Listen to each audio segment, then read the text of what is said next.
DBC নিউজের নিয়মিত আয়োজন সংবাদ সম্প্রসারণে স্বাগত জানাচ্ছি আমি মোস্তফা মাহবুব। দিনের বাছাই করা সংবাদ এবং এর পর্যালোচনা নিয়ে সংবাদ সম্প্রসারণে আজকের অতিথি হিসেবে অনলাইনে যুক্ত আছেন জাতীয় প্রেস ক্লাবের সাবেক সাধারণ সম্পাদক ইলিয়াস খান এবং যুক্ত হবেন গণমাধ্যম ব্যক্তিত্ব আব্দুন্নুর তুষার। জনাব ইলিয়াস খান, আপনাকে স্বাগত জানাচ্ছি। আজকের বাছাই করা যে সংবাদ, সেই সংবাদের উপরে আপনার পর্যালোচনা জানতে চাই। প্রথম যে বিষয়টি নিয়ে আলোচনা করতে চাই সেটি হচ্ছে সংবিধান সংস্কার এবং গণভোট। এই যে প্রশ্নে আসলে আটকে গেছে, আমরা দেখলাম আজকেও পার্লামেন্টে বিরোধী দলের এবং সরকারি দলের যে পাল্টাপাল্টি অবস্থান, সেটি নিয়ে আসলে আপনার কাছে একটু জানতে চাই যে সংবিধান সংস্কার পরিষদ নিয়ে যে বিতর্ক, এই বিষয়টিকে আপনি কিভাবে দেখছেন?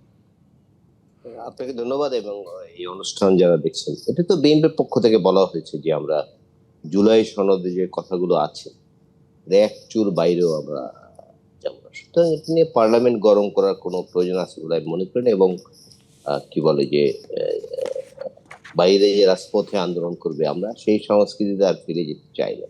কারণ আপনি জানেন গত 54 বছরে আমরা কিন্তু অনেক আন্দোলন সংগ্রাম করেছি, রাস্তাঘাটে অনেক মারপিট হয়েছে, অনেক মানুষ হত্যাকাণ্ডের শিকার হয়েছে, কিন্তু গণতন্ত্র কিন্তু সামনের দিকে এগোয়নি। গত 3টি নির্বাচন আমরা প্রহসনের নির্বাচন দেখছি, 3টি কি 4টি নির্বাচন দেখছি।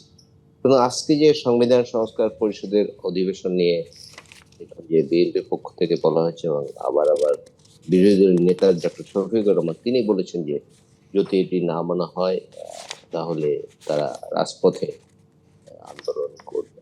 সুতরাং এটি গণতন্ত্রের শুভ ইঙ্গিত না।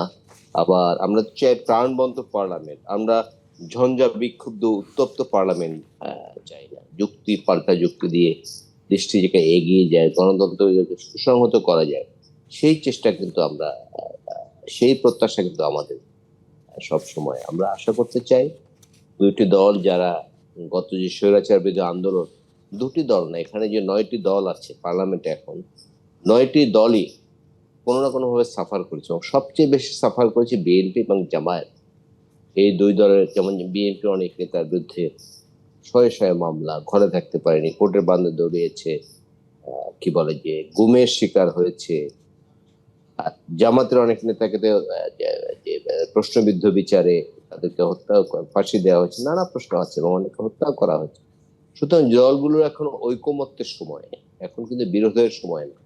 কেবল যাত্রা শুরু হয়েছে, যাত্রা শুরুর মধ্যেই যদি আমি প্রথম দিনেই যদি পার্লামেন্ট থেকে ওয়াকআউট করেছি, ওকে ঠিক আছে, এটা গণতন্ত্রে এটি খাটে, এটি চলে, বাট এটি কন্টিনিউ যত কম করা যাবে, বরং গণতন্ত্রকে কিভাবে মানে কিভাবে প্রশ্নটি যেখানে সেটি হচ্ছে বিরোধী দল যেভাবে আসলে এই যে আমরা দেখলাম গণভোট এবং গণভোট পরবর্তী যে আসলে সংস্কার কার্যক্রম, যেটি জুলাই সনদের একটি অংশ ছিল, সেটিকে এগিয়ে নিতে চায়, কিন্তু সরকারি দল সবসময় বলছে যে সংবিধান, অর্থাৎ বর্তমান সংবিধানের মধ্যে থেকে এই প্রক্রিয়াটিকে এগিয়ে নিয়ে যাওয়ার, এই যে দুটো জায়গা থেকে মুখোমুখি অবস্থান, সেই জায়গায় আসলে সমাধানটা কিভাবে আসবে বলে আপনি মনে করেন? সংবিধান সংস্কার করা ছাড়া তো বিএনপি কিছু না। এখন যে পার্লামেন্ট বসছে সেটি তো সংবিধান মেনে, নাকি?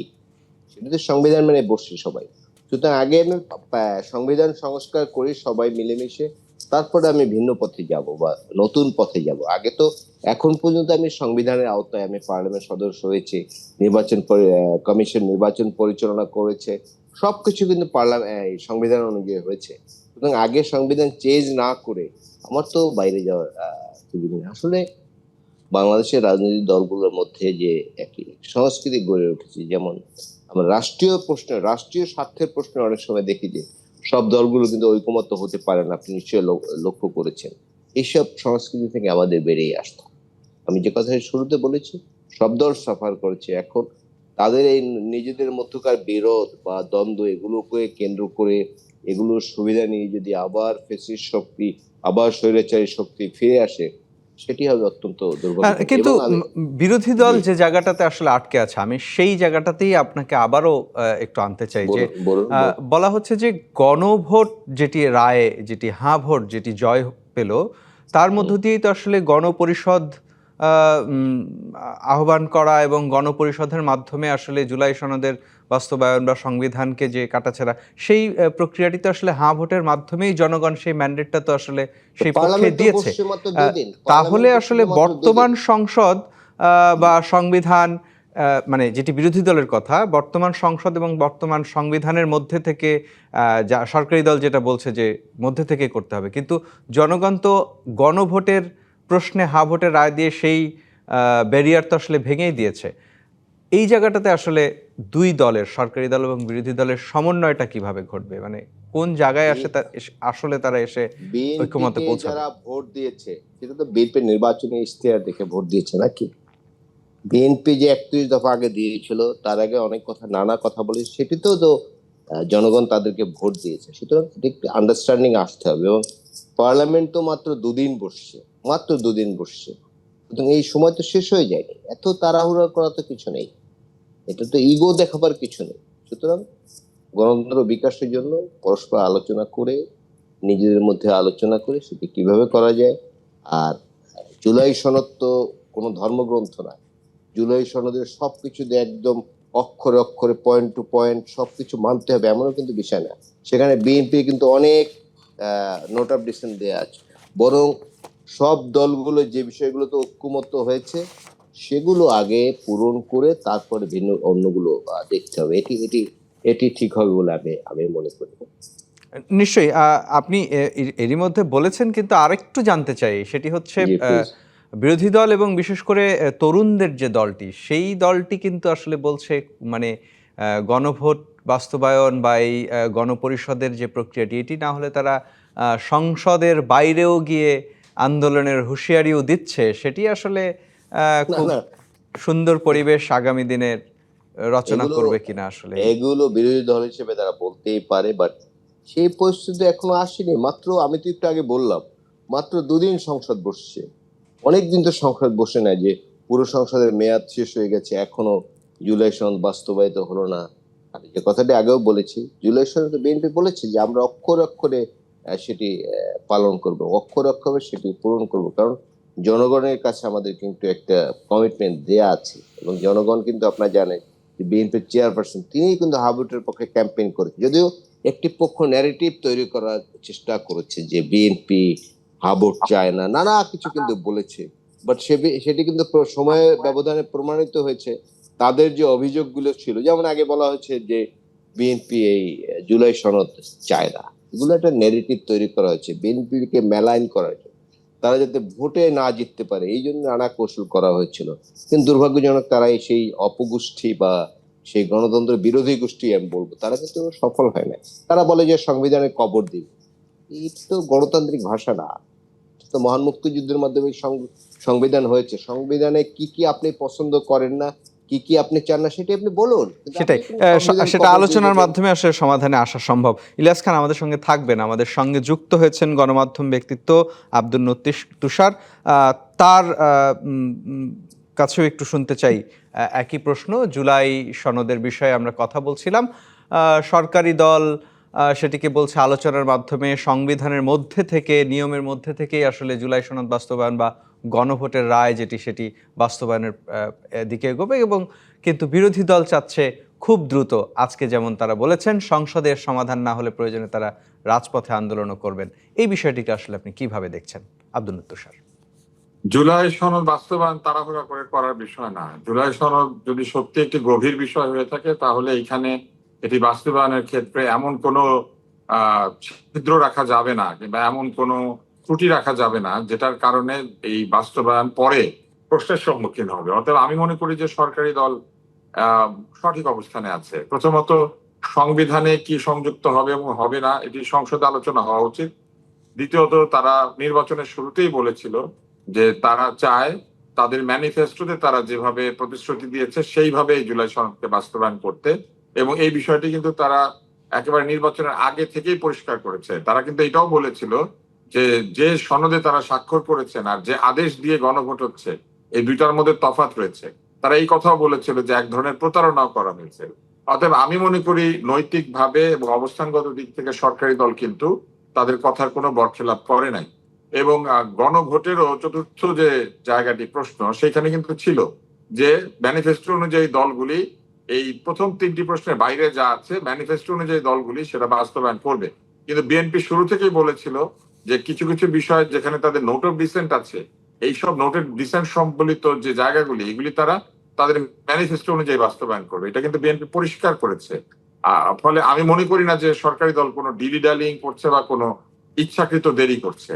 আর সংবিধান আছে, সংবিধানে আছে বলেই সংসদ তৈরি হয়েছে এবং সাংবিধানিক ভাবেই সংসদ প্রতিষ্ঠিত হয়েছে। ফলে চাইলেই সংবিধানকে ছুড়ে ফেলে দিলাম, এটা আসলে বালখিল্য এক ধরনের দাবি। সেই সুযোগ নেই। আপনাকে সেই সুযোগ নাই। আর বিরোধী দল যেটা বলছে যে না মানলে আমরা রাজপথে চলে যাব, রাজপথে চলে যেতে তো তাদেরকে কেউ না করে নাই, বাধাও দেয় নাই। রাজপথে গেলে তারা কি সমর্থন পাবেন এইটা বিষয়ে আমার সন্দেহ আছে, কেননা এনসিপির রাজপথে এখন আসলে কিছুই অবশিষ্ট নাই। আর জামাত ইসলাম এই মুহূর্তে রাজপথে গেলে আমার ধারণা যে খুব একটা সুবিধা করতে পারবেন না, কারণ মানুষ এই অহেতুক আন্দোলনে আর আগ্রহী না। নিশ্চয়ই আমাদের সঙ্গে থাকবেন। একটা বিরতি নেওয়ার সময় হয়েছে, বিরতির পর আরো জানতে চাই আপনাদের কাছে। দর্শক, এ পর্যায়ে সংবাদ সম্প্রসারণ থেকে নিচ্ছে একটি বিরতি, সঙ্গেই থাকুন। বিরতির পর আবারও স্বাগত সংবাদ সম্প্রসারণে। আলোচনায় ফিরতে চাই জনাব আব্দুন্নুর তুষার, আপনাকে দিয়েই আবারও শুরু করতে চাই। আসলে দিনের আরেকটি সংবাদ আমরা দেখলাম, জাতীয় সংসদে আজ আলোচনা হলো প্রাথমিক পর্যায়ে যে আমাদের ভর্তি প্রক্রিয়া সেটি লটারিতে হবে নাকি মেধায়, এই আলোচনা আবার শুরু হলো। আসলে আপনার মতামত জানতে চাই।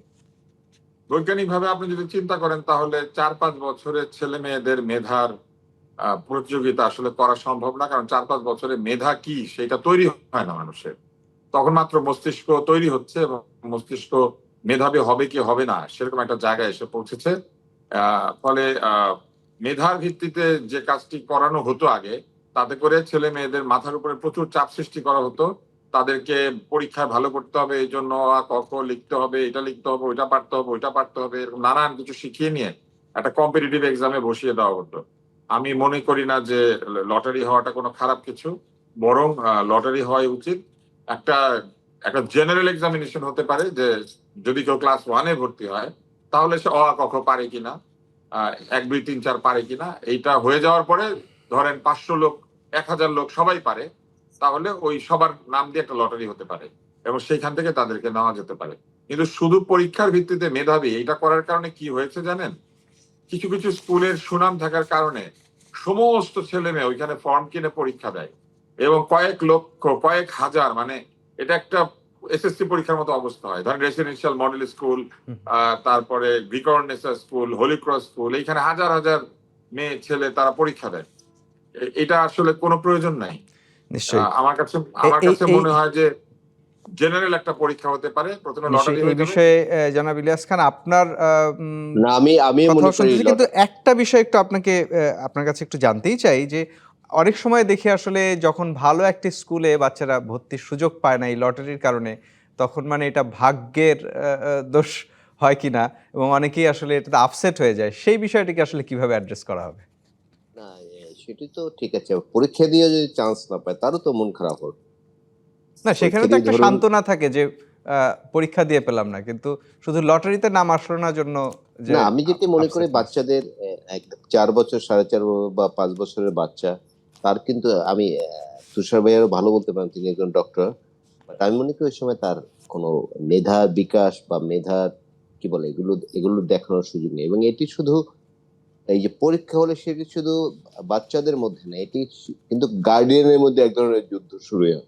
এই কোচিং এ যাওয়া, ওই কোচিং এ যাওয়া, এবং এই বাচ্চাগুলোর জীবন অতিষ্ঠ হয়ে যায় এবং তার পরবর্তী কেরিয়ারেও আমার মনে হয় এটি এফেক্ট করে। সুতরাং আমি মনে করি লটারি হওয়া উচিত। লটারি হলে আসলে এই যুক্তি বা আলোচনার ক্ষেত্রে আসলে বরং সব প্রাইমারি স্কুলের বা শিক্ষা প্রতিষ্ঠানের মান একই রকম হওয়া উচিত কিনা, করা উচিত কিনা, শিক্ষার মান সমান করে দেয়, স্কুলের মান সমান করে দেয়।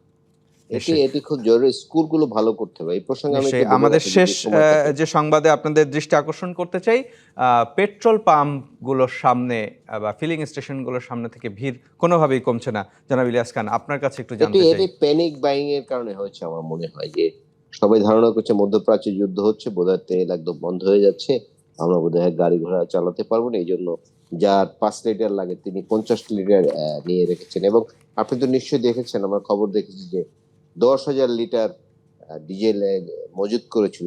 এটি ধরনের একটি ঘটনা ধরা পড়েছে। এরকম ঘটনা কত আছে আমরা কিন্তু জানি না। এখন এটা বৈশ্বিক বাস্তবতা। এখন যে সারা বিশ্বে যে একটি আতঙ্ক সৃষ্টি হয়েছে, শুধু বাংলাদেশে না, সারা বিশ্বে আতঙ্ক সৃষ্টি হয়েছে। এই আতঙ্কের কারণে মানুষ তেল গিয়ে বেশি কিনছে।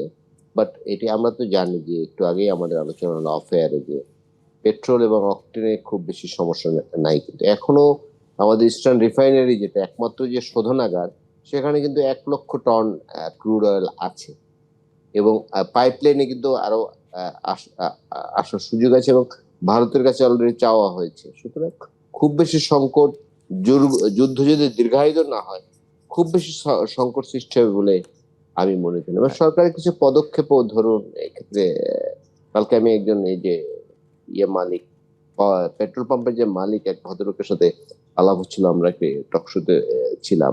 ধরুন বলেছে যে একটা গাড়িতে করে 1350 লিটার তেল, 13,000 লিটার তেল নেওয়া যায়। এখন সরকার এক পর্যায়ে করে রেশনিং করে ধরুন 4,000 লিটার দিল, তখন কিন্তু তেলটার দাম বেড়ে যায়। ধরুন এখান থেকে 13,500 লিটার নিয়ে যদি রংপুরে যায়, সেইটা ট্রাকে যে ভাড়া হবে 4,000 লিটারও কিন্তু একই ভাড়া হবে। নিশ্চয়ই। তখন কিন্তু এই দাম বেড়ে যায়। আসলে খরচ বেড়ে যায়। এগুলো যারা আপনাকে স্টেক হোল্ডার, তাদের সঙ্গে কথা বলে এগুলো ঠিক করা উচিত সিদ্ধান্ত ছিল। করেছে। আপনাকে অসংখ্য ধন্যবাদ জনাব আব্দুল তুষার। আপনাকে দিয়ে শেষ করতে চাই, সরকার কিন্তু এরই মধ্যে জরুরি ভিত্তিতে 1 লক্ষ মেট্রিক টন ডিজেল এবং 25,000 টন পেট্রোল কিনেছে এবং একই সাথে আমরা দেখলাম রাশিয়া থেকে তেল কেনার সুযোগও তৈরি হয়েছে। তারপরও আসলে এই আতঙ্ক কমছে না কেন? আতঙ্ক কমছে না, এর একটি বড় কারণ হচ্ছে আমাদের পত্রপত্রিকা আমরা সংবাদ পাই নাই যে জাহাজ এসে পৌঁছাচ্ছে। তো সেই কারণে আতঙ্ক কমছে না। আরেকটা হচ্ছে সরকার যেহেতু রেশনিংটাকে এখনো চালু রেখেছেন, যে কোনো বিষয়ে রেশনিং হলেই কিন্তু এক ধরনের আতঙ্ক ছড়ায়। কারণ মানুষ মনে করে যে রেশনিং হচ্ছে মানে টান পড়েছে এবং এই টানাটানি শুরু হয়ে গিয়েছে, একটা পর্যায়ে গিয়ে শেষ হয়ে যাবে। তবে বোকামিটা অন্যখানে। আর যদি আমরা গাড়িতে তেল নেই 50 লিটার 60 লিটার বড় জোর, এর বেশি তো তেল নিতে পারবো না। ফলে যদি পুরো ট্যাঙ্ক ভরেও রাখি, তাহলে কয়দিন, অন্যের চাইতে বড় জোর 5 দিন বেশি গাড়ি চালাতে পারবো। ফলে এই কাণ্ডটি করা আসলে ঠিক হচ্ছে না। আমার কাছে মনে হয় যে আমাদের চেষ্টা করা উচিত যাতে আমরা অহেতুক এই প্রতিদিন তেল ভরার জন্য অস্থির না হই এবং আমরা যেন প্রয়োজন ছাড়া অহেতুক তেল না ভরি আর কি। এটা অনেক ক্ষেত্রেই আমরা দেখছি যে তেল ভরতে গিয়েই অনেক তেল নষ্ট করছে, জ্বালানি নষ্ট হচ্ছে। হ্যাঁ, তা তো বটে। এখন যত বড় লাইন হয় তাতে ওইখানে বসে অন্তত 1-2 লিটার তেল পড়ে যায়। কেননা একটা গাড়ি যদি সারাক্ষণ এইভাবে স্টার্ট অবস্থায় থাকে, চালু অবস্থায় এবং ধীরে ধীরে আগায়, আমি দেখেছি যে প্রায় 3 কিলোমিটার পর্যন্ত লাইন রয়েছে এবং বাসের বেলা এটা আরো বড়। আপনি যদি মিরপুরের দিকে আসেন, গাবতলীর দিকে, মাজার রোডের দিকে, অথবা আপনি যদি আসাদ গেটে বা শাহবাগের ওইখানে যে ইন্টারকন্টিনেন্টাল হোটেলের ওই জায়গাতে যে পাম্পটি রয়েছে, ট্রাস্ট পাম্পটি রয়েছে, সারা দেশের অবস্থায় অনেকটা এরকম। ট্রাস্ট পাম্পের লাইন প্রায় মহাখালী পর্যন্ত পৌঁছায় রাতের বেলা। এটা আসলে অগ্রহণযোগ্য, এটা ঠিক হচ্ছে না। মানে এই সংকটে আসলে সবাইকে একত্রিত হতে হবে, এগিয়ে আসতে হবে। আপনাদের দুজনকে অসংখ্য ধন্যবাদ, আমাদেরকে সময় দিয়েছেন। দর্শক, এই ছিল সংবাদ সম্প্রসারণে ডিবিসির সঙ্গেই থাকুন।